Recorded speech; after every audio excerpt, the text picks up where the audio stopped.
ಭಗವತೆ ರಾಮಕೃಷ್ಣಾಯ.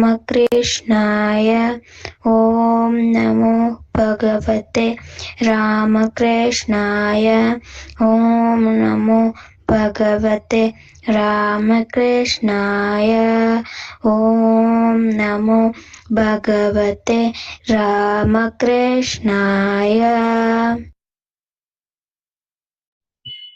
ಓಂ ಶಾಂತಿ ಶಾಂತಿ ಶಾಂತಿ. ಹರಿ ಓಂ ತತ್ಸತ್. ಶ್ರೀರಾಮಕೃಷ್ಣಾರ್ಪಣಮಸ್ತು.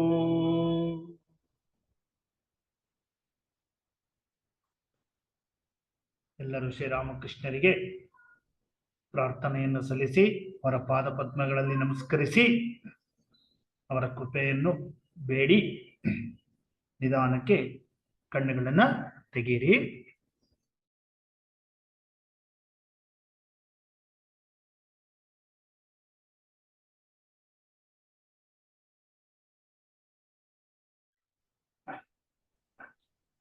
ಎಲ್ಲರಿಗೂ ಜಯರಾಮ್ ಕೃಷ್ಣ. ನನ್ನ ಹೆಸರು ಜ್ಞಾನಶ್ರೀ. ನನ್ನ MS ನಂಬರ್ 41. ನಾನು ವಿವೇಕಾನಂದ ಮಕ್ಕಳ ಸಂಘಕ್ಕೆ 6 ವರ್ಷಗಳಿಂದ ಬರುತ್ತಿದ್ದೇನೆ. ಒಂದೂರಲ್ಲಿ 1 ವರ್ಷ ಮಳೆ ಆಗಿರ್ಲಿಲ್ಲ. 1 ವರ್ಷ ಮಳೆ ಆಗಿಲ್ಲ ಅಂದ್ರೆ ಹೆಂಗೋ ನಡ್ಕೋಬಹುದು. 1 ವರ್ಷ 2 ವರ್ಷ 3 ವರ್ಷ ಆದ್ರೂ ಮಳೆ ಆಗಿರ್ಲಿಲ್ಲ. ದನ ಕರುಗಳೆಲ್ಲ ಸಾಯುವಂತ ಪರಿಸ್ಥಿತಿ ಬಂತು. ಜನಗಳು ಒಂದೂರಿಂದ ಇನ್ನೊಂದೂರಿಗೆ ಹೋಗ್ತಾ ಇರ್ತಾರೆ. ಆದ್ರೆ ಒಬ್ಬ ರೈತ ಹೇಳ್ತಾನೆ, ಇಲ್ಲ ನಾನ್ ಬರಲ್ಲ, ನಮ್ ತಾತ ಮುತ್ತಾತಂದು ಜಮೀನು ಆಸ್ತಿ ಎಲ್ಲ ಇಲ್ಲೇ ಇದೆ, ನಾನು ಇಲ್ಲೇ ಇರ್ತೀನಿ ಅಂತ ಹೇಳ್ತಾನೆ. ಅದಕ್ಕೆ ಒಂದ್ ಮದ್ದಡಲ್ಲಿ ಕುತ್ಕೊಂಡು ಯೋಚನೆ ಮಾಡ್ಬೇಕಾದ್ರೆ ನಮ್ ಸಮಸ್ಯೆ ಏನು, ನೀರಿಲ್ಲ, ಅದಕ್ಕೆ ನಾವು ಬೋರ್ ಕೊರಿಸ್ಬೋದಲ್ಲ, ಬೋರ್ವೆಲ್ ಕಂಪ್ನಿನ್ ಕರಿಬೋದಲ್ಲ ಅಂತ ಕೇಳ್ತಾನೆ. ಅದಕ್ಕೆ ಬೋರ್ವೆಲ್ ಕಂಪ್ನಿನ್ ಕರೆಸ್ತಾನೆ. ಅವ್ರು ಬೋರ್ ಕೊರಿಯಕ್ ಶುರು ಮಾಡ್ತಾರೆ. 500 ಅಡಿ ಆದ್ರೂ ಬೋರ್ ಕೊರಿಯಕ್ಕೆ ಅವ್ರಿಗೆ ಆಗಲ್ಲ. ಫುಲ್ ಬರೀ ಮಣ್ಣು, ಬರೀ ಧೂಳ್ ಬರ್ತಾ ಇರುತ್ತೆ, ನೀರಂತೂ ಸಿಗದೇ ಇಲ್ಲ. ಯಾಕಂದ್ರೆ ಮಳೆನೂ ಆಗಿರಲ್ಲ ಅಲ್ಲಿ. 3000 ಅಡಿ ಆದ್ರೂ ನೀರ್ ಬರಲ್ಲ, ಬರೀ ಕಪ್ಪು ರಾಡು ಚಿಮ್ತಾ ಇರುತ್ತೆ. ರೈತನ್ಗೆ ಸ್ವಲ್ಪ ಭಯ ಆಗ್ಬಿಟ್ಟಿರುತ್ತೆ. ನನ್ ಜಮೀನೆಲ್ಲ ಹಾಳಾಗಿದೆ, ಇವಾಗ ನಿಲ್ಸಿ ಬಂದ್ ಮಾಡಿ ಅದನ್ನ ಅಂತ ಹೇಳ್ತಾನೆ. ಅವಾಗ ಅವನ್ ಸ್ನೇಹಿತ ಬಂದ್ಬಿಟ್ಟು ಆ ಕಪ್ಪು ರಾಡಿನ ತಗೊಂಡು ಪರೀಕ್ಷೆ ಮಾಡ್ತಾನೆ, ಏನಿದು ಅಂತ.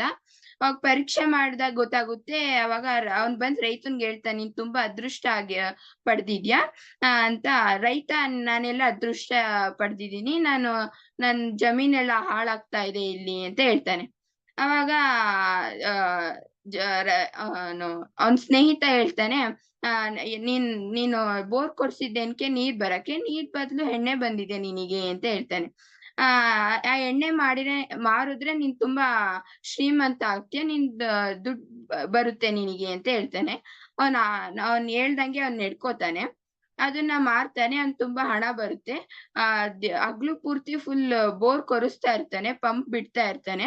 ಅವನಿಗೆ ತುಂಬಾ ಹಣ ಬರುತ್ತೆ, ಅವ್ನ್ ಶ್ರೀಮಂತ ಆಗ್ತಾನೆ. ಅವನ್ ಸ್ನೇಹಿತನೇ ಒಂದಿನ ಹಿಂಗೆ ಬಂದಾಗ, ಒಬ್ಬ ಸೆಕ್ರೆಟರಿ ಯಾಕೆ ಇಟ್ಕೋಬಾರ್ದು ಅಂತ ಹೇಳ್ತಾನೆ. ಅದಕ್ಕೆ ಅವನು ಕರ್ಸ್ಕೊತಾನೆ. ಸೆಕ್ರೆಟರಿ ಬಂದ್ಬಿಟ್ಟು ಕೇಳ್ತಾನೆ, ನಿಮಗೆ ಏನ್ ಸಹಾಯ ಮಾಡ್ಲಿ ನಾನು ಅಂತ. ಅದಕ್ಕೆ ಅವನು ಹೇಳ್ತಾನೆ, ಸಾಮಾನ್ಯವಾಗಿ ಕಾರಲ್ಲಿ ಎಷ್ಟು ಬಾಗ್ಲುಗಳಿರ್ತವೆ ಅಂತ. ಅವನು 4 ಇರ್ತವೆ ಅಂತ 4 ಬಾಗ್ಲುಗಳಿರ್ತವೆ ಅಂತ ಹೇಳ್ತಾನೆ. ಅವಾಗ ನನಗೆ 4 ಬಾಗ್ಲಿನ ಕಾರ್ ಬೇಡ, 6 ಬಾಗ್ಲಿನ ಕಾರ್ ಬೇಕು, ಯಾಕಂದ್ರೆ ನನ್ ದೊಡ್ಡ ಶ್ರೀಮಂತ ಅಲ್ಲ, ಎಲ್ಲಾರ್ಗು ಗೊತ್ತಾಗ್ಬೇಕು ಅಂತ ಹೇಳ್ತಾನೆ. 6 ಕಾರಿನ ಬಾಗ್ಲು ಅಲ್ಲ, 8 ಕಾರಿಂದ ತಂದ್ಕೊಡ್ತೀನಿ ಅಂತ 2.5 ಕೋಟಿ ರೂಪಾಯಿ ಕೊಟ್ಟು ಒಂದ್ ದೊಡ್ಡ ಕಾರ್ ತಂದ್ಕೊಡ್ತಾನೆ, 8 ಬಾಗ್ಲಿನ ಕಾರು. ಆಗ ರೈತ ಎಲ್ಲ ಒಳಗಡೆ ಎಲ್ಲ ನೋಡಿ ಹೇಳ್ತಾನೆ, ಇದೆಲ್ಲೂ ಚೆನ್ನಾಗಿಲ್ಲ, ಇದೆಲ್ಲ ಗಾಳಿ ಆಡಲ್ಲ ಅಂತ ಹೇಳ್ತಾನೆ. ಸೆಕ್ರೆಟರಿ ಹೇಳ್ತಾನೆ, ಇಲ್ಲ ಇದ್ರೊಳಗಡೆ AC ಇದೆ, 2 ನಿಮಿಷ ಆನ್ ಮಾಡಿದ್ರೆ ಕಾರೆಲ್ಲ ತಂಪಾಗುತ್ತೆ ಅಂತ ಹೇಳ್ತಾನೆ. ಇಲ್ಲ ನನಗಿದ್ ಬೇಡ, ರೂಫ್ನ ಕಟ್ ಮಾಡಾಕು ಅಂತ ಹೇಳ್ತಾನೆ ರೈತ. ಸೆಕ್ರೆಟರಿ ಹೇಳ್ತಾನೆ, ಇಲ್ಲ ಹಿಂಗ್ ಆಗಲ್ಲ, ಇದು AC ಇರುವಂತ ಕಾರು, ಈ ತರ ಎಲ್ಲ ಆಗಲ್ಲ ಅಂತ ಹೇಳ್ತಾನೆ. ಅವಾಗ ರೈತ ಹೇಳ್ತಾನೆ, ಕಾರು ನಂದಲ್ಲ, ನಾನ್ ಹೇಳ್ದಂಗ್ ನೀನ್ ಕೇಳು ಅಂತ ಕಾರ್ನ ಕಟ್ ಮಾಡ್ ಹಾಕಿಸ್ತಾನೆ. ಅವಾಗ ಅವನು ರೈತ ಹೇಳ್ತಾನೆ, ನನ್ ಕುರ್ಚಿ ತಗೊಂಬಾ ನೀನು, ನಾನ್ ಕುತ್ಕೋಬೇಕು ಅಂತ. ಇಲ್ಲ ಸರ್ ಕಾರ್ ಒಳಗಡೆ ಸೋಫಾ ಸೀಟ್ ಎಲ್ಲ ಇದೆ, ನೀವು ಕುತ್ಕೋಬಹುದು ಅಂತ. ನನ್ನ ಅದ್ರ ಮೇಲೆ ಕುತ್ಕೊಂಡೆಲ್ಲ ಅಭ್ಯಾಸ ಇಲ್ಲ ಅಂತ ಹೇಳ್ತಾನೆ. ನೀನ್ ಓಡ್ಸು ಕಾರು ಅಂತ ಹೇಳ್ತಾನೆ. ಡ್ರೈವರು ಸೆಕ್ರೆಟರಿ ಹಿಂದ್ಗಡೆ ರೈತ ಹೆಂಗ್ ಕುತ್ಕೊಂಡಿದ್ದ ಅಂದ್ರೆ ಸೋಫಾ ಮೇಲ್ ಚೇರ್ ಮೇಲೆ ಕುತ್ಕೊಂಡಿದ್ದ ಅವನು. ಅವ್ನ್ ತಲೆ ರೂಫ್ ಇಂದ ಹೊರಗಡೆ ಬಂದಿತ್ತು. ಅವಾಗ ಸೆಕ್ರೆಟರಿ ಹೇಳ್ತಾನೆ, ಸರ್ ತುಂಬಾ ಇದು ಅಸಹ್ಯ ಕಾಣುತ್ತೆ, ಎಲ್ಲಾರು ನೋಡ್ ನಗ್ತಾರೆ ಇದನ್ ನೋಡಿ ಅಂತ ಹೇಳ್ತಾನೆ. ಅವಾಗ ಅವನ್ ಹೇಳ್ತಾನೆ, ನನ್ನನ್ನ ಎಲ್ಲಾರು ನೋಡ್ಬೇಕಲ್ಲ, ನಾನ್ ದೊಡ್ಡ ಶ್ರೀಮಂತ, ನಾನು ಹೊರ್ಗಿನ್ ಜನಗಳ್ ನೋಡ್ಬೇಕು ಅಂತ ಹೇಳ್ತಾನೆ. ಅವಾಗ ಆ ಕಾರ್ ಹೆಂಗಿತ್ತು ಅಂದ್ರೆ ಒಂದ್ ದಿನಕ್ಕೆ ಬರೀ 4 ಕಿಲೋಮೀಟರ್ ಅಂದ್ರೆ ಅಷ್ಟು ನಿಧಾನ ಹೋಗ್ತಿತ್ತದು. ರೈತ ಹೇಳ್ತಾನೆ, ನನ್ನ ಎತ್ತುಗಳಿದಾವೆ, ಅದನ್ನ ಏನು ತಳ್ಳಾಕಿ ಅಂತ ಹೇಳ್ತಾನೆ. ಸರ್ ಅದಕ್ಕೆ ಸೆಕ್ರೆಟರಿ ತಲೆ ಚಚ್ಕೊಂಡ್ ಹೇಳ್ತಾನೆ, ಇಲ್ಲ ಈ ಕಾರಲ್ಲಿ 500 ಹಾರ್ಸ್ ಪವರ್ ಶಕ್ತಿ ಇದೆ, ಇದನ್ ಬಿಟ್ರೆ 200 ಕಿಲೋಮೀಟರ್ಗಿಂತ ಹೆಚ್ಚು ವೇಗವಾಗಿ ಹೋಗುತ್ತೆ ಅಂತ ಹೇಳ್ತಾನೆ. ನಾವು ಈ ರೈತನ್ ದಡ್ಡತನ ನೋಡಿ ನಗ್ತೀವಿ. ಅದೇ ತರ ಸ್ವಾಮಿ ವಿವೇಕಾನಂದರು ಇದೇ ತರ ಒಂದು ಕತೆ ಇಟ್ಕೊಂಡು ಹೇಳ್ತಾರೆ. ಈ ಕಥೆಯ ನೀತಿ ಏನಪ್ಪಾ ಅಂದ್ರೆ, ನಮ್ಮ ಆತ್ಮಧೈರ್ಯ, ಆತ್ಮವಿಶ್ವಾಸವನ್ನು ನಾವು ನಂಬಿದ್ರೆ ಏನ್ ಬೇಕಾದ್ರೂ ಸಾಧಿಸ್ಬೋದು. ಆದ್ರೆ ಈ ಹೊರ್ಗಿನ್ ಪ್ರಪಂಚ ಅಂದ್ರೆ ಯಾವ್ತರ ಅಂದ್ರೆ, ನಮ್ಗಿದೇ ಬೇಕು, ನಮ್ಗಿದೇ ಸೈಟು, ಇದೇ ಪ್ರಮೋಷನ್ನು, ಆತರ ಎಲ್ಲ ಆದ್ರೆ ನಾವು ಸಾಧ್ಸಕ್ ಆಗಲ್ಲ. ನಾವು ನಮ್ಮನ್ ನಂಬೇಕು, ಬೇರೆಯವ್ರ ಮೇಲೆ ಡಿಪೆಂಡ್ ಆಗ್ಬಾರ್ದು ಅನ್ನೋದೊಂದು. ಜಯರಾಮ್ ಕೃಷ್ಣ. ಜಯರಾಮ್ ಕೃಷ್ಣ ಜ್ಞಾನಶ್ರೀ, ಒಂದು ಇವತ್ತಿನ ಒಂದು ಪರಿಸ್ಥಿತಿನಲ್ಲಿ ಇರುತ್ತೋ ಅದೇ ಒಂದು ಇನ್ಸಿಡೆಂಟ್ ನ ಒಂದು ಕಥೆ ರೂಪದಲ್ಲಿ ಹೇಳಿದ್ಯಾ. ಇದು ಸಾಮಾನ್ಯವಾಗಿ ಎಲ್ಲರ ಜೀವನದಲ್ಲೂ ನಡೀತಿರುತ್ತೆ. ಯಾವುದು ನಾವು ಅನ್ಕೊಂಡಂಗೆ ಎಲ್ಲ ಆಗ್ಬೇಕು ಅಂತ ನಾವು ಹೋಗ್ತಾ ಇರ್ತೀವಿ. ಆದ್ರೆ ಇಲ್ಲಿ ಅವನದನ್ನ ಎಲ್ಲಿ ನಾವು ನಮ್ಮದನ್ನ ನಾವು ಆ ಸಮಯಕ್ಕೆ ತಕ್ಕಂತೆ ನಮ್ಮನ್ನ ನಾವು ಬದಲಾಯ್ತಾ ಹೋಗ್ಬೇಕು. ಇದೇನೇ ಆಗ್ತಿರೋದು.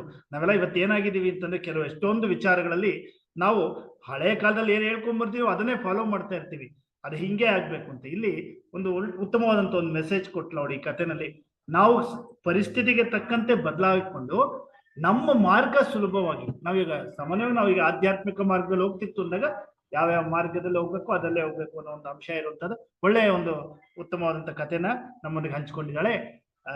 ಜ್ಞಾನಶ್ರೀಗೆ ನಮ್ಮ ಎಲ್ಲ ಮಕ್ಕಳ ಸಂಘದ ಪುಟಾಣಿಗಳ ಪೇರೆಂಟ್ಸ್ ಪರವಾಗಿ ಒಂದು ಧನ್ಯವಾದಗಳನ್ನು ಸಲ್ಲಿಸೋಣ. ಜೈಕಾರದೊಂದಿಗೆ ಇವತ್ತಿನ ಸಂಡೇ ಕ್ಲಾಸ್ ಅನ್ನ ಸಮಾಪ್ತಿಗೊಳಿಸೋಣ. ಜೈ ಶ್ರೀ ಗುರು ಮಹಾರಾಜ್ ಕಿ ಜೈ. ಜೈ ಶ್ರೀ ಮಹಾಮಾಯಿ ಕಿ ಜೈ. ಜೈ ಶ್ರೀ ಸ್ವಾಮೀಜಿ ಮಹಾರಾಜ್ ಕಿ ಜೈ.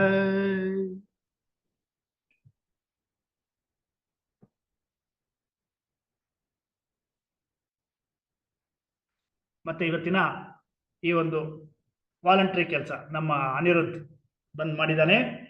ಅವನು ಅಷ್ಟು ದೂರದಿಂದ ಬಂದು, ಅವನು ಗೊಟ್ಟಿಗೆರೆಯಲ್ಲಿರೋದು, ಅಲ್ಲಿಂದ ಬಂದು ಸುಂದರವಾದ ಹೂಗಳು. ಇವತ್ತೆನಕ ನಂಗೆ ತುಂಬಾ ಖುಷಿ ಆಗ್ತದೆ.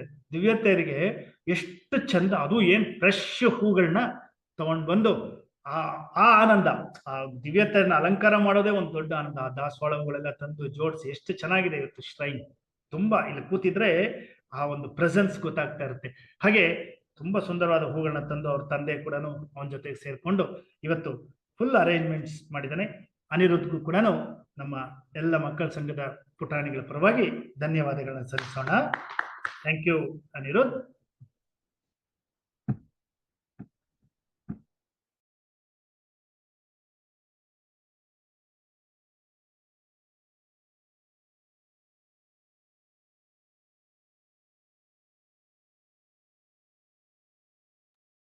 Jairam Krishna sir. Jayaram Krishna sir. Jayaram Krishna sir. Jayaram Krishna sir. Jayaram Krishna sir.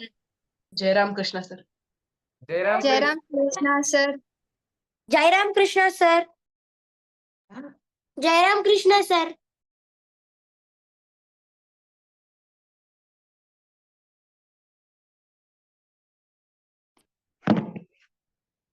Jayaram Krishna sir. Jayaram Krishna sir. Jayaram Krishna sir